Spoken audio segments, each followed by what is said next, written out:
आप सभी का मेरे और आपके YouTube चैनल ऑटोडेस्क लर्नर्स में। आज हम देखेंगे एनोटेट में डायमेंशंस का बचा हुआ पार्ट। आप align, linear, angular, radial, arc length वाले मेजरमेंट कर चुके हैं मेरी पिछली वीडियोस में, बट वहाँ पर स्पॉट एलिवेशन, स्पॉट कोऑर्डिनेट और स्पॉट स्लोप ये मेजरमेंट रह गए थे, जिसके लिए मैंने कहा था कि मैं आपको ये 3D में पार्ट आपको बताऊंगा। इसके अलावा भी कुछ और कमांड्स आ रही हैं जिससे मैं आज आपको इंट्रोड्यूस कराऊंगा, तो बने रहिए मेरे YouTube चैनल पर। और अभी अगर आप मेरे YouTube चैनल पर नए हैं, आपने इसको सब्सक्राइब नहीं करा है, जल्दी से इसे सब्सक्राइब कर लीजिए। अब हम स्टार्ट करते हैं। देखिए दोस्तों, यहाँ मैं आपको बता रहा हूँ एनोटेट में स्पॉट एलिवेशन। इसके लिए आपको सबसे पहले एक 3D मॉडल तैयार करना होगा। 3D मॉडल तैयार करने लेने के बाद आप जैसे स्पॉट एलिवेशन पर आएंगे, ठीक है, आप यहाँ जैसे कि देख पा रहे हैं, इस एज की जो पोजीशन है कोऑर्डिनेट में, एक्स वाई कोऑर्डिनेट में, उस कोऑर्डिनेट में इसकी यहाँ से पोजीशन इस तरीके से आप शो कर सकते हैं, ठीक है। सेम अगर इस कोऑर्डिनेट में की पोजीशन अगर आपको इस एज पर शो करना है, ठीक है, तो वो भी आप इस तरीके से शो कर सकते हैं। ये क्या इंडिकेट कर रहा है, ये इस एज की कोऑर्डिनेट पर position according to distance show कर रहा है हॉरिजॉन्टल, ठीक है फ्रेंड्स। इसके बाद आता है स्पॉट कोऑर्डिनेट, ठीक है। एक्स वाई कोऑर्डिनेट अगर आपको स्पॉट करना है, जैसे कि आप यहाँ देखिए, ठीक है, क्लियरिटी से मैं आपको यहाँ दिखा देता हूँ कि अगर आप इस एज की रूफ की अगर इस एज की पोजीशन को कोऑर्डिनेट करना चाहते हैं, तो यहाँ आप देख पाएंगे इसने इस एज को नॉर्थ और ईस्ट डायरेक्शन में विद डिस्टेंस पोजीशन प्रोवाइड कर दी है। तो इस तरीके से आप स्पॉट कोऑर्डिनेट भी शो कर सकते हैं। थर्ड वन आता है स्पॉट स्लोप। अगर आप यहाँ पर स्लोप शो करना चाहते हैं, ठीक है, जैसे कि अगर मुझे यहाँ स्लोप शो करना है, ठीक है, जो कि दिख रहा है, अगर मुझे इसकी डिस्टेंस मेजर करना है, तो आप देख पाएंगे यहाँ पे डिस्टेंस इसकी शो हो रही है। ड्यू टू यहाँ पर अभी आप जैसे कि देख पा रहे हैं कि मटेरियल इस तरीके का दिया हुआ है, जिस वजह से ये हाईलाइट नहीं हो पा रहा है, पर जैसे ही आप इस पर मेजरमेंट ये रखेंगे, ये हाईलाइट होगा, ठीक है फ्रेंड्स। अगर मैं यहाँ से शेडेड व्यू में लेकर आता हूँ, ओके, इस तरीके से कांस्टेंट कलर में लेके आऊँगा, तो आप क्लियरली देख पाएंगे कि यहाँ स्लोपिंग डिस्टेंस ये इस तरीके से शो कर रहा है, ठीक है फ्रेंड्स। तो अभी आपको समझ में आ गया होगा कि इन तीनों स्लोप, स्पॉट, कोऑर्डिनेट एलिवेशन की मेजरमेंट किस तरीके से आप शो कर सकते हैं। अब एनोटेट वाले पार्ट में हम आगे की तरफ बढ़ते हैं, ठीक है। मैं लेवल फर्स्ट पर दोबारा आता हूँ। यहाँ मैं आपको बताना चाहूँगा डिटेल्ड लाइन ये सेम है अकॉर्डिंग टू, जैसे कि आप देख पा रहे हैं, आप मॉडल लाइन में आते हैं।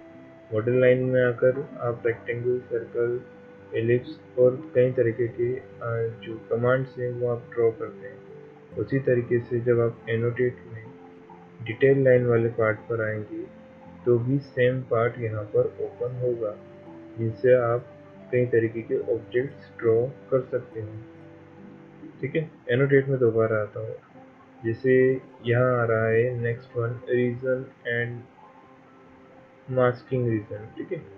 रीजन फ्रेंड्स ऑटोकैड में भी है, जहाँ आप डिटेल में डिज़ाइन देते हैं या फिर कोई पार्ट कारपेट एरिया या फिर गार्डन का शो करते हैं। अगर मैं डिज़ाइन वाले पार्ट पर आता हूँ, तो वही उसी तरीके से जिस तरीके से आप रूफ और स्लैब बनाते हैं, सेम कंडीशन में आप यहाँ पर भी रेक्टेंगुलर शेप में अगर कोई पैटर्न या फिर कोई कारपेट एरिया शो करना चाहते हैं, तो वो आप कर सकते हैं।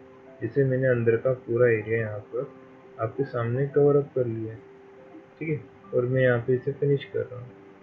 सो ये केवल आपको रीजन 2D में ही दिखेगा।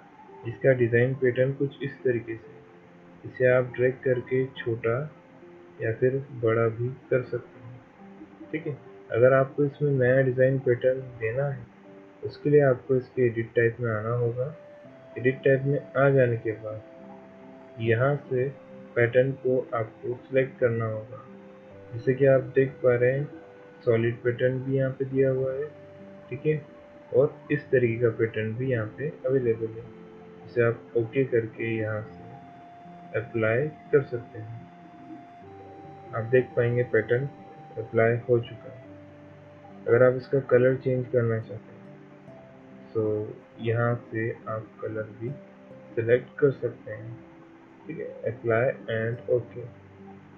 तो आप देख पाएंगे कलर पैटर्न भी, जो कलर इफेक्ट है उस तरीके से आ चुका है। इसके अलावा जब आप इसे सिलेक्ट करते हैं, इसमें एडिट टाइप में और क्या क्या होता है, जिससे इसका बैकग्राउंड ओपेक है। ओपेक बैकग्राउंड दोस्तों वो बैकग्राउंड होता है जिसमें अगर आप टेक्स्ट के ऊपर या किसी ऑब्जेक्ट के ऊपर रीजन देते हैं तो वो टेक्स्ट या फिर वो ऑब्जेक्ट आपको नहीं दिखेगा, उसे हम ओपेक बैकग्राउंड कहेंगे। ठीक है, अगर आप ट्रांसपेरेंट बैकग्राउंड रखेंगे तो उसमें क्या रहेगा कि रीजन के पीछे जो भी ऑब्जेक्ट या टेक्स्ट आ रहा है वो आपको क्लियर तरीके से दिखेगा। सो ये फ़र्क है दोनों में, यहाँ से आप सिलेक्ट करके ले सकते हैं। लाइन वेट में आप लाइन की थिकनेस को बढ़ा सकते हैं। मेरा कहने का मतलब ये है कि जो आपका डिज़ाइन पैटर्न जिस लाइन थिकनेस के साथ है, अगर इस लाइन थिकनेस को आपको बढ़ाना है तो यहाँ से आप इसे बढ़ा सकते हैं। ठीक है, अब जब भी आप रीजन लेते हैं तो यहाँ पर ऑप्शन आता है ब्रिंग टू फ्रंट और सेंड टू बैक। ठीक है, तो इसका क्या मतलब है, जैसे अगर आपने कोई टेक्स्ट लिखा हुआ है और यहाँ पे आपने रीजन दिया हुआ है, अगर आप रीजन को फ्रंट में रखना चाहते हैं जो कि अभी है, तो उसे आप रख सकते हैं। अगर ब्रिंग टू फॉरवर्ड, ठीक है, सो यहाँ से अगर आप इसे पीछे की तरफ फॉरवर्ड करना चाहते हैं तो उस कंडीशन में पीछे की तरफ फॉरवर्ड होगा और टेक्स्ट आपको आगे दिखेंगे। ठीक है, इसमें केवल फॉरवर्ड आगे की तरफ करने का है और इसमें आप रीजन को बैक साइड कर सकते हो, टेक्स्ट को आगे देख सकते हो, दोनों तरीकों से। ठीक है, सो ये पार्ट इसमें एडिशनल दिया हुआ है। यहाँ आप देख पाएंगे रीजन का एरिया भी शो किया हुआ है। इसके बाद हम एनोटेट में आगे की तरफ आते हैं। ठीक है, मैं अभी इसे डिलीट कर देता हूँ। तो यहाँ अब आप देखिएगा इसमें आ रहा है रीजन। मास्किंग रीजन में क्या रहेगा, जिस तरीके से अभी कोरोना के चलते आप मास्क लगाते हैं तो आपके लिप्स और नोज नहीं दिखते, उसी तरीके से मास्क पैटर्न। ठीक है, अगर मैं डायरेक्टली आपको बताऊंगा, इसमें कोई डिज़ाइन पैटर्न नहीं होता, पर जब भी आप इसे प्रोवाइड करते हैं और फिनिश करते हैं, इसमें बैकग्राउंड वाला पार्ट आपको नहीं दिखता है। इसमें कोई डिज़ाइन पैटर्न नहीं होता है, ना एडिट टाइप का ऑप्शन दिया हुआ है। ये केवल हाइड करने का एक पार्ट होता है, जिसमें आप कुछ ऑब्जेक्ट को, जो जो ऑब्जेक्ट आप सामने की तरफ दिखाना चाहते हैं, उनको हाईलाइट आप कर सकते हैं। ठीक है, इसको सेंड टू बैक की मदद। ठीक है, अभी फ़िलहाल मैं इसे डिलीट कर देता हूँ। इसके बाद यहाँ देखिएगा दोस्तों, कंपाउंड ऑब्जेक्ट्स यहाँ हमारे काम का नहीं है। हम यहाँ आते रीजन क्लाउड। ठीक है, यही पार्ट ऑटोकेट में भी है। अगर आपके पास कोई ड्राइंग आती है, आर्किटेक्चरल ड्राइंग, ठीक है, या इंजीनियरिंग ड्राइंग, और उसमें कोई आप फॉल्ट पकड़ते हैं, तो अगर सामने वाले को अगर शो करना है तो आप इस तरीके से क्लिक करके, जैसे सपोज कॉर्नर में प्रॉब्लम है तो उसको इस तरीके से आप सर्कल आउट करके शो कर सकते हैं। ठीक है, ये रिवीजन क्लाउड। ठीक है, सो यहाँ आप इस तरीके का पैटर्न देकर उसमें फॉल्ट आप क्लियरली शो कर सकते हैं। ठीक है, इसके बाद हम आगे बढ़ते हैं एनोटेट वाले पार्ट में। ठीक है, इसके बाद आता है इंसुलेशन वाला। दोस्तों इंसुलेशन में जैसे आप आएंगे तो यहाँ देख पाएंगे एनोटेट में कि इंसुलेशन में यहाँ देख पाएंगे वॉल में, ठीक है, नीचे प्लिंथ वॉल है, इंसुलेशन ऊपर वॉल में दिया हुआ है। इंसुलेशन क्यों देते हैं, क्या होता है, इसके बारे में आपको समझना जरूरी है। ये दिखता कुछ इस तरीके से स्प्रिंग जैसा, पर दोस्तों यहाँ समझने की ज़रूरत है, जहाँ जिन इलाकों में टेम्परेचर वेरिएशंस ज़्यादा होते हैं, जैसे कि राजस्थान में, ठीक है, एक उदाहरण के लिए मैं आपको बता रहा हूँ, एग्जाम्पल के लिए, वहाँ दोपहर में गर्मी बहुत होती है और रात में ठंड ज़्यादा होती है। सो ऐसी कंडीशन में जब टेम्परेचर वेरिएशंस ज़्यादा होते हैं, तो उस कंडीशन में वॉल में क्रैक आने की चांसेस भी उतने ही बढ़ जाते हैं, ठीक है, जिससे श्रिंकिंग की प्रॉब्लम आती है और वॉल वीक होने लगती है। सो ऐसी कंडीशन में हम यहाँ पे इंसुलेशन प्रोवाइड करते हैं। ये इंसुलेशन टेम्परेचर वेरिएशन से होने वाले स्ट्रक्चर में चेंजेस को डिटेक्ट करके उसे कम करता है, ठीक है, जिससे आपका स्ट्रक्चर स्ट्रॉन्ग बना देता है।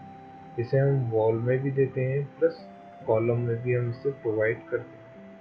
दोस्तों अगर आपको यहाँ पे लाइन अगर बोल्ड दिखती है, तो आप यहाँ से थिन लाइन को सिलेक्ट करके, जिसका शॉर्टकट TL है, उसे सिलेक्ट करके आप इसे थिन में देख सकते हैं, ठीक है। इंसुलेशन की विड्थ यहाँ पर इसकी प्रॉपर्टी शो हो रही है। आप चाहें तो चेन सिस्टम कंटिन्यूटी में भी रख सकते हैं। अगर मैं यहाँ चेन पर क्लिक करूँगा तो ये कंटिन्यूटी में बनेगी, ठीक है दोस्तों। आप चाहें तो ऑफसेट का भी यूज़ कर सकते हैं। ये हम रूफ वाले पार्ट पर या स्लेब वाले पार्ट में देख चुके हैं, ठीक है। सो ये इंसुलेशन का पार्ट है। अगर आप आगे और बनाना चाहते हैं इसे, तो आगे और कंटिन्यू कर सकते हैं, बना सकते हैं, ठीक है। सपोज मैं इंसुलेशन मैंने यहाँ प्रोवाइड कर दिया। अगर आप इसे टेम्परेचर वेरिएशन वाले पार्ट पर या फिर टेम्परेचर वेरिएशन वाले एरिया में इस तरीके से स्ट्रक्चर तैयार करते हैं, तो जहाँ हेवी स्ट्रक्चर होता है वहाँ इंसुलेशन देना ज़रूरी हो जाता है, ठीक है। इसके बाद आता है टेक्स्ट कमांड। टेक्स्ट कमांड आप डायरेक्टली यहाँ से भी ले सकते हैं, यहाँ से भी ले सकते हैं। जैसे आप इस पर क्लिक करते हैं, ठीक है, तो यहाँ से आप टेक्स्ट कमांड इजीली दे सकते हैं, ठीक है।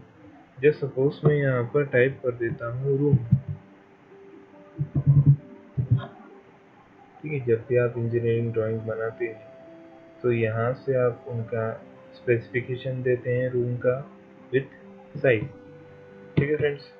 सो मैं यहाँ से स्केप कर देता हूँ और यहाँ से मैं इसे मूव कर सकता हूँ और रोटेट कर सकता हूँ, जैसा मुझे इसे रोटेट करना है। आप बेसिक प्रॉपर्टी आप देख पा रहे हैं। सेकेंड वन, आप इसे टॉप में रखना है, मिडिल में रखना है, इसकी पोजीशन को सेट कर सकते हैं।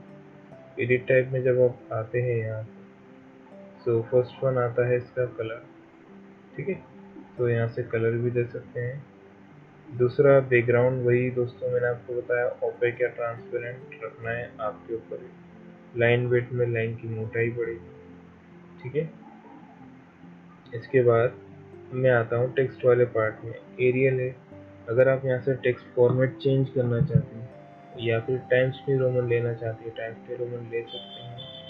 आप टेक्स्ट की साइज को कम ज़्यादा भी कर सकते हैं, ठीक है। जैसे सपोज अगर मैं यहाँ से न्यूमिनेटर अपॉन डिनोमिनेटर और डिनोमिनेटर की वैल्यू को अगर मैं बढ़ाऊंगा तो साइज छोटी होगी, और डिनोमिनेटर की वैल्यू को कम करूंगा तो साइज बड़ी होगी, ठीक है फ्रेंड्स। सो यहाँ अगर मैं डिनोमिनेटर की वैल्यू कम कर देता हूँ, जो कि फ्रैक्शन वैल्यू, तो उस समय उसकी साइज बढ़ जाएगी, जैसे कि आप देख पा रहे हैं। इसे आप चाहें तो बोल्ड, इटैलिक, अंडरलाइन, ये प्रॉपर्टी भी इस तरीके से आप प्रोवाइड कर सकते हैं, जैसे कि आप देख पा रहे हैं, ठीक है। तो इस तरीके से अगर आप रूम वगैरह की डिटेलिंग विथ नेम आप अगर शो करना चाहते हैं, सो ये आप शो कर सकते हैं। इसके बाद में यहाँ पर एनोटेट वाले में यहाँ देखिएगा, जैसे सपोज इसको सेंटर में रखना है, यहाँ पर भी प्रॉपर्टीज दी हुई है कि आप इसे सेंटर में रख सकते हैं या फिर मूव कर सकते हैं। एनोटेट वाले पार्ट में एक और पार्ट आता है स्पेलिंग का, जैसे कि आपने माइक्रोसॉफ्ट वर्ड में देख रखा है। अगर आपको स्पेलिंग चेक करना है या फिर स्पेलिंग में कोई मिस्टेक्स होती है जब आप कुछ लिखते हैं, तो यहाँ से आप क्लियर कर सकते हैं, ठीक है। स्पेल चेकिंग इसने कंप्लीट कर दिया है, यहाँ कोई स्पेलिंग मिस्टेक नहीं है। फाइंड एंड रिप्लेस वाला पार्ट माइक्रो ऑफिस की डॉक्यूमेंट्स फाइल्स में भी होता है। यहाँ क्या होता है कि कुछ आपने स्पेसिफिकेशन दिया है, जस्ट सपोज आपने रूम लिखा, जहाँ जहाँ रूम आ रहा है, बेडरूम आ रहा है, हॉल आ रहा है, स्टडी रूम आ रहा है, यहाँ रूम में जस्ट सपोज आपने कुछ स्पेलिंग मिस्टेक कर दी, अब उसे रिप्लेस करना है। ठीक है, सो यहाँ से वो जो मिस्टेक आपने फाइंड करी, रूम की जगह अगर रूम लिख दिया है, तो यहाँ रूम आपको लिखना पड़ेगा। एग्जाम्पल के लिए जैसे ROAM, ये मेरी स्पेलिंग मिस्टेक होगी, और रिप्लेस किससे करना है मुझे? रूम से। ठीक है, सो मैं आपको यहाँ करके बता देता हूँ। जैसे मैंने रूम लिख दिया, रूम की जगह मुझे लिखना था हॉल। सो मैं सबसे पहले यहाँ पर रूम लिखूंगा और इसके नीचे लिख दूंगा हॉल। तो जहाँ जहाँ रूम लिखा आएगा वहाँ वहाँ हॉल हो जाएगा। ठीक है, फिक्स ऑल। ठीक है, लेवल फर्स्ट आ चुका है यहाँ पे। ठीक, और यहाँ रिप्लेस पे मैं क्लिक कर दूंगा और यहाँ से क्लोज। तो आप देख पाएंगे जहाँ रूम लिखा था वहाँ हॉल आ चुका है। मैं अनडू कर देता हूँ। कंट्रोल Z से आप अनडू कर सकते हैं, कंट्रोल Y से आप रीडू कर सकते हैं। ठीक है दोस्तों, इसके अलावा यहाँ आप रूम टेक अगर देना चाहते हैं तो रूम टेक दे सकते हैं। अच्छा, टेक भी उन्हीं के लिए जैसे आप डोर देते हैं, विंडो देते हैं, वेंटिलेशन देते हैं। ठीक है, आपने देखा होगा वहाँ पर टेक सिस्टम आता है। ठीक है, जैसे मैंने यहाँ पर एक डोर दी थी। ठीक है, ये जो आप नंबर देख रहे हैं इसी को हम टेक कहते हैं। ठीक है, ये रूम टेक, जो डोर टेक होता है। ठीक है, और रूम टेक अलग होता है। सो यहाँ एक टेक की कैटेगरी आ रही है। ठीक है, जैसे डोर टेक है, अगर मैं डोर टेक यहाँ से अप्लाई करके ओके करता हूँ तो दोबारा वो नंबर टेक आपके सामने यहाँ पर दिख रहा है। ठीक है, और रूम टेक जैसे कि मैं आपको पहले बता चुका हूँ होम वाले पार्ट में, किस तरीके से रूम टेक देते हैं और उनकी साइज को हम फाइंड करके शो करते हैं। एनोटेट में मैं दोबारा आ जाता हूँ। इसके बाद आता है सिंबल्स वाला पार्ट। अगर आपको ड्राइंग में सिंबल्स प्रोवाइड करना है तो इस तरीके से आप सिंबल्स को यहाँ पर शो कर सकते हैं। सेकेंड वन, अगर आपको एक से ज़्यादा सिंबल्स और देना है, ठीक है, एडिट टाइप में यहाँ पर इसकी कुछ प्रॉपर्टीज नहीं है। ठीक है, यहाँ कुछ अलग अलग सिंबल्स और हैं। ठीक है, with thickness and according to design.